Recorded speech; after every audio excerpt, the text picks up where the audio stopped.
Bagaimana kita menjadikan anak kita mau mondok? Jamaah sekalian rahiman rahimakumullah, agar anak kita mau mondok itu memang harus didoktrin dari kecil. Jadi sebelum mondok, anak itu harus dipersiapkan mentalnya untuk mau mondok. Jadi orang tua juga harus punya rencana untuk anaknya. Anaknya nanti mau dipondokkan ataukah tidak. Kalau mau dipondokkan, maka sebelum memondokkan harus dilatih. Mentalnya itu harus dikuatkan. Bahwa nanti kamu akan mondok, kalau mondok itu nanti kita bisa mendapatkan banyak ilmu dengan mondok, kita bisa menghafal Al-Quran, nanti dengan mondok banyak teman-temannya, nanti dengan mondok ayah dan ibu menjadi bahagia, senang, ya. Dengan mondok kebutuhannya dicukupi. Ya intinya kita harus kuatkan mental anak sebelum. Kemudian yang kedua, ya tadi disebutkan ada kekerasan verbal. Kalau memang ya itu terjadi di pondok, maka kita bisa memilih pondok lain. Kita bisa memilih pondok lain. Ada pondok-pondok yang bisa kita pilih.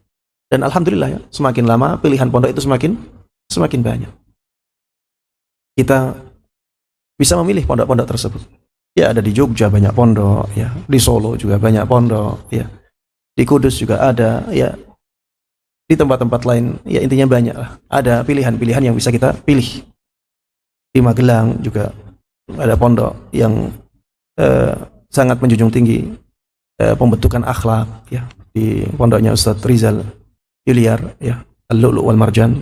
Anda melihat bagus ya untuk pembentukan akhlak. Kemudian orang tua itu harus dominan terhadap anaknya. Orang tua itu harus tega. Dan orang tua itu harus sadar bahwa anaknya itu belum tahu maslahat dengan sempurna. Maka harus ya ada sedikit paksaan dari orang tua. Harus ada sedikit paksaan dari orang tua. Dan memondokkan anak jemaah itu bukan sesuatu yang sederhana. Ada sisi berat. Anak sendiri mengalami hal itu ya. Kemarin mondokkan anak, ya sampai nangis-nangis. Orang tua nangis, adik nangis, ya sampai seperti itu. Karena memang berat ya berpisah dengan anak ya yang berkumpul terus sampai kelas 3, sampai kelas 6 SD. Kemudian setelah itu berpisah, ya ada rasa berat. Tapi itu harus dijalani. Harus dijalani untuk masa depan anak. Karena di umur itulah anak itu punya potensi yang besar untuk menghafal. Kalau sudah aki-aki, itu sudah sulit untuk menghafal jemaah. Iya. Mungkin hafal hari ini, besok sudah hilang lagi. Hafal lagi, besok hilang lagi. Belum lagi malasnya. Belum lagi kesibukannya. Beda kalau masih umur SMP, ya. Itu masih ada potensi yang besar untuk menghafal Al-Quran. SMP itu, ya, itu waktu yang sangat berharga untuk menghafal Al-Quran. Kalau masa ini hilang, ya, nanti SMA sudah mulai berat menghafal Al-Quran. Ya walaupun masih bagus juga, tapi lebih baik mulainya dari SMP. Kalau bisa dari kecil, ya bagus juga. Tapi biasanya anak kecil daya hafalnya juga